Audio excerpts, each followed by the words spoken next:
আসসালামু আলাইকুম, আমি মোহাম্মদ তৌহিদুল ইসলাম তানজিম। আমি রিসেন্টলি অস্ট্রেলিয়ান ভিসা পেয়েছি। এই হচ্ছে আমার ভিসা কপি। আমার ভিসার সকল প্রসেস ইউনিলিঙ্ক গ্লোবাল সলিউশনের মাধ্যমে করানো হয়েছে।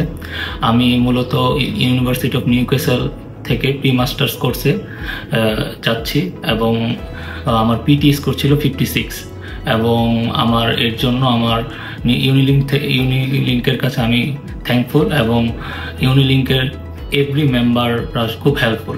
বিশেষ করে মোহাম্মদ আশিক হোসেন ও ভাই আমাকে খুব হেল্প করেছে এই ভিসা পাওয়ার জন্য এবং তার কাছে আমি থ্যাঙ্কফুল এবং ইউনিলিঙ্কের কাছে থ্যাঙ্কফুল এবং ইভান ভাই, দীপ্তি আপু, তারাও আমাকে অনেক হেল্প করেছে। আর ইউনিলিঙ্ক হচ্ছে সব বেস্ট একটা agency rather than others agency. So সকলে আপনারা যদি অস্ট্রেলিয়ার উচ্চশিক্ষার জন্য অ্যাপ্লাই করতে চান তাহলে আপনারা ইউনিলিঙ্ক গ্লোবাল সলিউশনকে চুজ করতে পারেন। এটা আপনাদের জন্য বেস্ট হবে।